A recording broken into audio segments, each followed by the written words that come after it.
말씀 봉독은 누가복음 17장 1절에서 4절입니다. 누가복음 17장 1절에서 4절을 함께 교독하시겠습니다.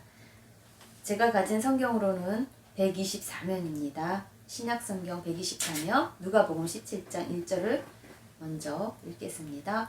예수께서 제자들에게 이르시되 실족하게 하는 것이 없을 수는 없으나 그렇게 하게 하는 자에게는 화로다. 그가 이 작은 자 중에 하나를 실족하게 할진대 차라리 연자맷돌이 금옥에 매여 바다에 던지는 것이 나으리라. 너희는 스스로 조심하라. 만일 네 형제가 죄를 범하거든 경고하고 회개하거든 용서하라. 만일 하루에 7번이라도 내게 죄를 짓고 7번 내게 돌아와 내가 회개하노라 하거든 너는 용서하라 하시더라. 아멘. 오늘의 말씀 제목은 새롭게 버리게 하소서 3입니다. 인간은 태어나자마자 관계라는 끈을 맺습니다.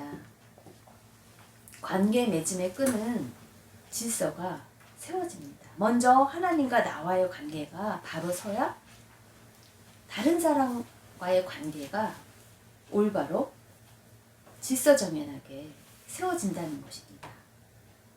하나님과의 1대1 관계가 먼저 그 영원한 관계가 잘 질서가 성립된다면 다른 사람과의 관계에서 있어서도 자기의 자존심을 잘 버릴 수가 있는 것입니다. 그래서 관계를 원활하게 하나님 중심에서 하나님 편에서 잘 세워나갈 수 있습니다.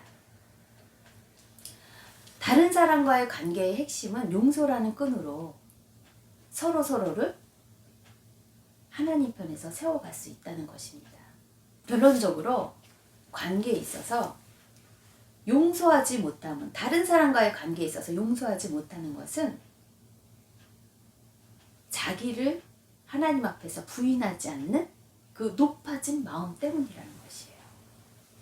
그리고 본인이 피해자일 수 있기 때문에 다른 사람과의 관계 속에서 억울하게 당한 것이 있기 때문에 그 당한 명분이 있어서 그 억울함에 갇혀 제2차 피해가 더 있다는 것을 우리는 그것에 갇혀 있을 수 있다는 것에 저희들이 주의해야 한다는 것입니다. 피해를 당했다 하여도 그래도 해야 할 그 마음은 용서라는 마음이라는 것이에요. 하나님과의 영원한 관계를 위해서는 내가 억울하고 피해를 당했어도 그 하나님과의 관계 때문에 그 막힌담이 생기지 않기 위해서는 용서를 해야 그 관계 맺음에 어려움이 없다는 것입니다. 그래서 우리가 우리의 죄를 용서해 준 것 같이 우리 죄를 용서해 달라고 우리가 그렇게 기도하지 않습니까? 우리가 먼저 다른 사람과의 관계에 있어서 내가 피해를 받고 억울해도 용서를 해야 내가 하나님 아버지와의 관계에 있어서 용서를 받을 수 있다는 것입니다. 용서하는 마음은 내가 하나님께 용서함을 받기 위한 전제 조건이라는 것입니다. 그러므로 원수라도 먼저 마음 가운데 주님의 자비하심의 근거로 내가 용서를 받았기 때문에 그 용납과 그 용서가 주 안에서 풀어져야 나의 산더미 같은 쓰레기 같은 죄악들이 폐기 처리가 되고 용서함을 받을 수 있기 때문에 누구든 용서를 잘 처리해야 합니다. 그래야지 하나님과의 영원한 관계를 끝까지 잘 맺을 수 있다는 것입니다. 하지만 정말 못 말리는 사람이 있습니다. 이 누가복음 전체에서 정말 못 말리는 답답한 사람이 있습니다. 그 사람이 누구입니까? 하나님을 열심히 믿고 나름 율법을 잘 지킨다는 똑똑한 지도자층인 스스로 랍비라칭하는 바리새인과 율법학자들입니다. 그들은 율법을 잘 지켰기에 자기 마음은 평안한 거예요. 법을 잘 지켰기 때문에. 행함으로 잘못한 것이 없으니 무엇을 용서받고 용서하겠느냐 하는 것이에요. 참 하나님의 아들이신 그 예수님을 끌어내리려고 혈안입니다. 그들이 군중들을 선동을 하여 함께 예수님을 끌어내리려고 합니다. 예수님이 스스로 자칭 유대인의 왕이라고 그렇게 제목을 붙여서 몰아갑니다. 예수님의 자리를 자기들의 밥그릇이 뺏길까봐 그에게 자리를 내주면 자기들의 그 권력이, 돈이, 그 명예가 버려질까봐 예수님 제자 중 한 명 내부자를 돈으로 매수해 십자가에 못 박은 그 악인이 예루살렘 성전에서 버젓이 활동하고 있는 바리새인과 지도자들이라는 것입니다. 그들은 예수님을 끌어내리기 작전, 그 죽이기 작전을 모의하면서 법을 살살살살 다 피해가며 예수님을 자칭 유대인의 왕이라는 제명으로 자기들은 자칭 랍비라 스승이라 일컬으면서 자신의 들보는 빼내지 못하면서 예수님을 그 제목으로 뒤집어 씌웁니다. 그러면서 내 죄는 어디에 있느냐고 증거를 내며 시치미를 뚝 떼는 양심이 화인 맞은 요즘 말로 법꾸라지입니다. 요한일서 말씀이에요. 요한일서 1장 9절이에요. 만일 우리가 우리 죄를 자백하면 그는 미쁘시고 의로우사 우리 죄를 사하시며 우리를 모든 불의에서 깨끗하게 하실 것이요. 그들의 죄를 자백하지 않아요. 오히려 만일 10절이에요. 우리가 범죄하지 아니하였다 합니다. 그래서 하나님을 거짓말하는 이로 만드는 자인데 오히려 하나님은 더 잘 섬긴다고 소경이 된 사람들이에요. 또한 그의 말씀이 우리 속에 있지 아니하다. 하나님의 말씀, 예수님의 그 전하는 가르침을 전혀 듣지 않아요. 그런 대적자 원수들인 그 바리새인과 지도자들을 예수님은 용서하십니까? 그들과의 관계에 있어서 예수님은 어떻게 하시는지 한번 우리 본문에서 살펴보고자 합니다. 본문에서 예수님은 관계에 있어서 그 모든 것을 버리고 나를 따르는 그 제자에 대한 하나님 나라의 자녀들이 어떻게 관계를 잘 맺어야 하는지 가르치십니다. 그런데 누가복음 17장의 이 관계 맺음에 있어서는 기본 전제가 먼저 하나님과의 관계 설정이 바로 세워지고자 서로의 책임을 다하려는 그러한 지체 간의 관계의 맺음입니다. 다소 연약한 자, 아직 예수님을 믿지만 젖을 먹고 단단한 음식을 먹지 못하는 그러한 육적인 그리스도인, 아직 자라나지 못한 예수 그리스도의 장성한 분량까지는 자라나지 못하고 성숙하지 못한 그런 연약한 자들이 있지만 그래도 예수님께 나아오는 자들임을 우리가 그들과의 관계 맺음에 있어서 어떻게 나가야 하는지를 살펴보고자 합니다.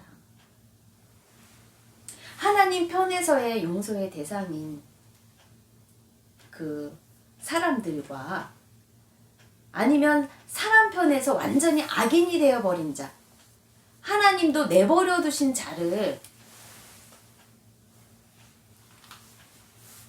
어떻게 그들과의 관계를 맺어야 하는지까지도 한번 저희들이 예수님이 그 행하시는 것을 통해서 발자취를 따라가 보려고 합니다.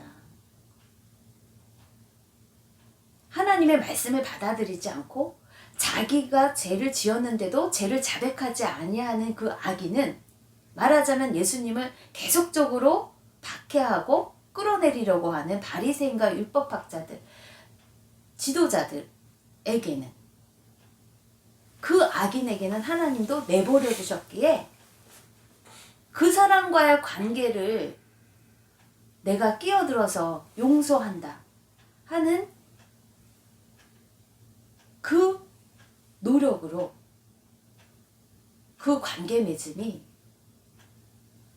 이어질 수 있을까요? 예수님은 자신을 죽이고 반대하는 그 박해하는 바리새인과 지도자들을 오늘 4절이에요. 하루에 7번이라도 내게 죄를 짓고 7번 내게 돌아와 내가 회개하노라 하거든 용서하라. 전제가 있습니다. 회개하거든 용서하라고 하십니다. 몇 번씩 또 연약하여 넘어지고 7번이라도 죄를 짓고 돌아와 회개하거든 용서해 하시는 예수님이라는 것이에요. 그런데 바리새인과 지도자들은 자기 죄를 자백하지 않아요. 자기가 죄가 없다고 해요. 오히려 하나님께 더 열심이고 더 말씀을 잘한다는 소경인 줄을 몰라요. 소경이면서도 소경인 건 줄을 몰라요. 그것은 바로 하나님께서 내버려 두신 심판이라는 것이에요. 그러한 사람과도 우리는 관계를 잘 맺어야 된다는 그러한 부담감이 있는데, 먼저 그러한 자는 하나님도 내버려 두시는 고 유기하시는 심판이 있기 때문에 그들은 스스로 삼가고 경계해야 된다는 것이에요. 왜? 쌍방간의 책임을 하지 않기 때문에 그들 나름대로의 일방통행만 하고 있어요. 하나님과의 관계 설정이 돼 있지가 않은데 돼 있다고 생각하니 관계 맺음이 돼 있지가 않는 거예요. 그래서 사실은 누가복음 17장 1절에서 4절에 그 예외적인 그러한 관계인 자들은 사실은 바리새인과 지도자들, 율법학자들일 수 있다는 것이에요. 그래서 오늘 본문에서의 이 관계 맺음은 예수님을 따르려고 하는 자들, 그러한 지체됨에 있어서, 그러한 공동체에 있어서, 그 사람들과의 관계 설정에 있어서의 어떻게 제자로서 다른 사람과의 관계를 맺어야 하는지, 그것을 말씀한다는 것입니다. 다른 사람과의 관계에 있어서 예수님을 따르는 제자라면 남을 죄짓게 하지 않는다는 것이에요. 남을 죄짓게 하지 말라고 합니다. 우리는 연약해서 누가복음 17장 1절입니다. 실족하게 하는 것이 없을 수는 없습니다. 사람인지라. 근데 실족하게 하게 하는 자에게는 화가 있대요. 왜 그럴까요? 죄 지은 사람이 죄 짓는 것은 그 사람과 하나님과의 1:1 관계에 책임이 있는 거예요. 죄 짓게 만들면 그 사람과 하나님과의 관계에 있어서 죄인으로 관계에 막힌담이 생기기 때문에 죄 짓게 만드는 것조차도 죄의 무거움과 그 엄중한 대가가 있다는 것이죠. 죄 짓게 만드는 원인이 되어서는 안 된다는 것이에요. 그 죄 짓는 당사자가 그 결과값에, 그 죄값의 책임을 지기 때문에 죄의 무거움이 있다는 것이에요. 그 무거운 짐을 지게끔 하기 때문에 실족하게 하면 안 된다는 것이에요. 죄를 짓게 하면 안 된다는 것입니다. 2절입니다. 그가 이 작은 자 중에 하나, 작은 자가 누구 있겠습니까? 여기서는 예수님께 나아오는, 예수님을 따르려고 하는 작은 자 중에 하나, 지위가 낮은 자, 병든 자, 눌린 자, 세리가 창기 같은 그러한 자일 수 있겠죠. 그러한 작은 자 중에 하나를 실족하게 할진데 차라리 연자맷돌에 그 목에 매어 바다에 던지는 것이 나을 만큼 실족하게 한다는 것이 얼마나 큰 무거운 죗값인지, 그리고 중대한 무서운 심판이 기다리는 것인지 예수님은 가르치십니다. 작은 자 중에 하나를 실족하게 하면 연자맷돌, 우리가 콩을 갈 때든지 음식에 뭐를 갈 때 보면 이 맷돌이 두 부분의 맷돌이 있죠. 그래서 이렇게 콩을 갈 때 이렇게 돌리잖아요. 그 두 부분의 맷돌 중 윗부분의 돌로 분리가 되는 그 맷돌 중에 이 윗부분의 맷돌을 이 성경에서 말하는 연자 맷돌로 표현할 수 있습니다. 이것을 나귀 맷돌이라고도 합니다. 나귀가 그 맷돌을 돌리는 그것을 표현해서 나귀도 돌릴 만큼의 큰 맷돌의 윗부분인 거예요. 그 연자 맷돌이 그 목에 매어 바다에 던져지는 것이 차라리 낫다. 예수님을 따르려고 하는 자를 실족하게 하여 따르지 못하게 하면, 죄짓게 하면 차라리 연자 맷돌이 그 목에 매어 바다에 던져지는 것처럼 그만큼의 죄의 무거운 중대한 무게값이 있다는 것이에요. 예수님은 이 땅에 왜 오셨습니까? 누가복음 5장 32절이에요. 내가 의인을 부르러 온 것이 아니래요. 죄인을 불러 회개시키러 왔다는 것이에요. 보잘것없는 지극히 작은 자라고 세상 사람들이 미천하다고 작은 자라고 보일지라도 예수님은 그러한 자를 회개시키고 구원하러 오셨다는 것이에요. 용서하러 오셨다는 것이에요. 죄의 무게감을 가볍게 하고 그것을 용서하며 없애시려고 오셨다는 것이에요. 그래서 3절이에요. 너희는 스스로 조심하래요. 다른 사람과의 관계에 있어서 자기의 영혼은 자기가 스스로 지켜야 된다는 것이에요. 그래서 조심하라는 것이에요.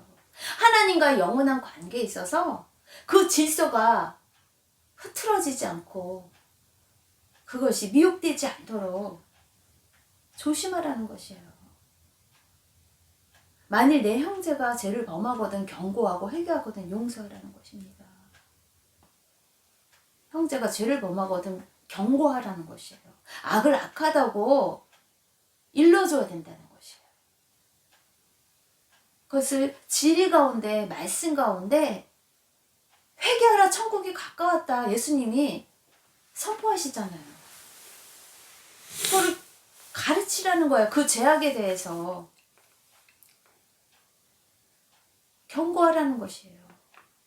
그럼 예수님과 그를 그렇게도 끌어내리려고 하는 반대 세력 바리새인과 서기관들 그 지도자들과의 관계에 있어서 예수님은 그들을 실족해 만드셨습니까? 죄짓게 만드셨습니까?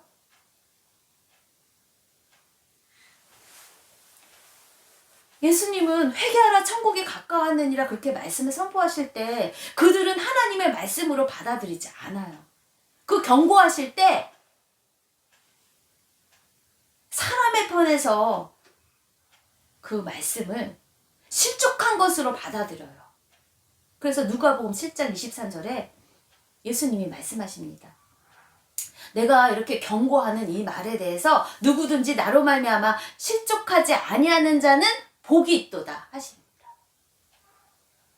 누구든지 나로 말미암아 내가 회개하라 천국이 가까웠느니라 하고 경고하는 이 메시지를 할 때 실족하지 아니하는 자는 복이 있다고 말씀하십니다. 하지만 예수님의 말씀을 듣지 아니하는 그 경고의 메시지를 듣지 아니하는 죄가 없다고 하는 바리새인과 서기관들 지도자들은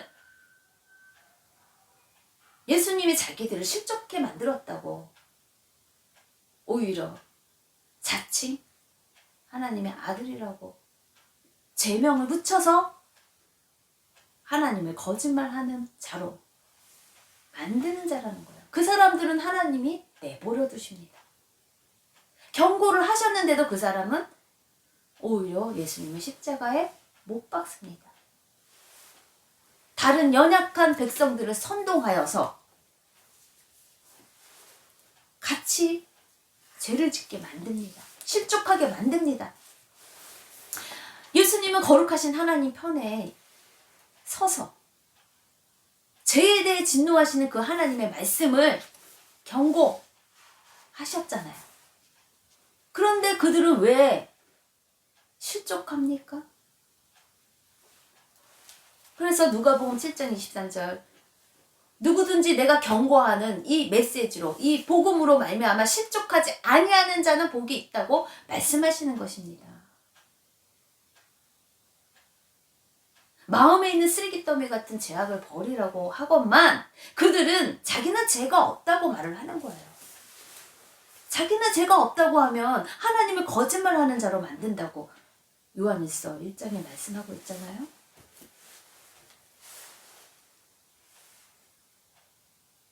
회개하라 천국이 가까웠다는 그 경고의 말씀이 왜 바리새인과 율법 학자들을 실족하게 합니까? 왜 충돌이 일어나게 합니까? 하나님 편에서 1대1 하나님 편에서 그들이 바른 관계를 맺고 있지 않기 때문입니다. 예수님 말씀을 듣지 않습니다. 그러면서 하나님을 잘 섬긴다고 하는 소경입니다. 소경이 소경인 줄도 모릅니다. 자기의 유익을 위해 사람 편에 서서 말씀을 듣기 때문에 돈을 사랑하고 권력을 사랑하고 자기의 자리, 명예를 사랑하기 때문에 말씀이 들리지 않습니다. 그래서 진리가 들릴 때 십자가에 못 박습니다. 하물며 그들은 주님의 길을 예비하는 세례 요한에게 바리새인과 율법학자 그들은 어떻게 행동합니까? 하나님 편에선 세례 요한이 용서를 못해서 그 바리새인과 서기관들에게 독사의 자식들이라고 합니까? 누가복음 3장 7절이에요. 세례 요한이 세례받으러 나오는 무리에게 이르되 그 무리들에게 독사의 자식들아 누가 너희에게 일러 장차 올 진노를 피하라 하더냐? 그러므로 회개에 합당한 열매를 맺고 속으로 아브라함이 우리 조상이라고 말하지 마라. 우리 조상이 아브라함이기 때문에 나는 하나님과의 관계가 좋아. 그렇게 생각하지 말아라. 독사의 자식들아. 세례 요한이 그들을 그렇게 얘기하지 않습니까? 세례 요한이 용서를 못해서 그들을 그렇게 얘기를 합니까? 하나님이 능히 이 돌들로도 아브라함의 자손이 되게 하신다. 이미 도끼가 나무 뿌리에 놓였으니 좋은 열매 맺지 아니하는 나무마다 찍혀 불에 던진다. 심판밖에 남지 않았다고 경고합니다. 이렇게 예수님을 따르려고 하는 그 공동체, 지체들 간에 있어서 너희는 스스로 조심하라. 만일 내 형제가 죄를 범하거든 경고하라고 그러잖아요. 경고합니다. 근데 회개하는 사람이 있고 회개하지 않는 사람입니다. 하지만 자기의 책임을 다해 회개하거든 용서하래요. 무조건이 아닙니다. 회개하거든 용서하라고 합니다. 자기의 죄를 자백하거든 용서하라고 합니다. 그런데 자기의 죄를 자백하지 아니하는 바리새인과 서기관들에게는 어떻게 해야 되는 것입니까? 스스로 조심하고 누룩을 조심하고 삼가. 하나님이 그들을 내버려 두시는 것이 심판인데 우리가 그들을 어떻게 합니까? 하나님 손에 맡길 수밖에 없죠. 우리가 간섭할 문제가 아닌 영역이라는 것이에요. 그런데 누가복음 17장 3절입니다. 회개하거든 용서하라고 그러잖아요. 이들은 회개하지 않습니다. 예수님도 이들은 상관하지 않습니다. 거룩한 것을 개에게 돼지에게 던져주지 않습니다. 거룩하기에. 왜? 그들은 들을 기가 없고 본론이 없기 때문에. 이미 그들은 완악한 사탄의 종이 되었기 때문에 고침받지 못하게 하는 것이 그들의 불심판이라는 거예요. 그것도 하나님의 집인 예루살렘의 성전에 근무하는 하나님이 먼저 부르신 이스라엘 나라의 지도자들, 바리새인과 서기관들, 율법학자들, 지도자들, 장로들, 이 세습된 자유의지의 선택 결과 그들의 책임인 결과값이지 않습니까? 그들이 결론을 안 들은 자기 책임을 잘 하지 못한 결론이기에 하나님은 그들을 심판하십니다. 사랑의 하나님이시고 용서하신 하나님인데 그래도 끝까지 그들이 돌아오게끔 해야 되지 않습니까? 그들은 오랫동안 양심이 화인 맞아 여러 번 기회를 줬는데도 그 기회를 놓쳤습니다. 100마리 양 중에 한 마리 양이 이탈을 하여 그 99마리 양을 놔두고 그 한 마리 양을 찾으러, 잃어버린 한 마리 양을 찾으러 가시는 하나님이십니다. 그들을 여러 번 불렀지만 그들이 자백하지 않습니다. 돌이키지 않습니다. 경고를 받아도 실족합니다. 그래서 예수님이 얘기하잖아요. 내가 회개하라 천국이 가까웠다는 그 메시지를 듣고 실족하지 아니하는 자는 복이 있다고 얘기를 하지 않습니까?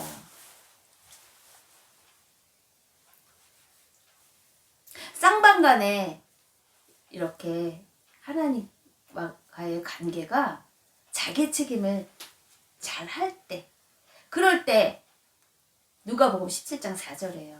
만일 하루에 7번이라도 내게 죄를 짓고 7번 내게 돌아와 내가 회개하노라 하거든 너는 용서하라는 거예요.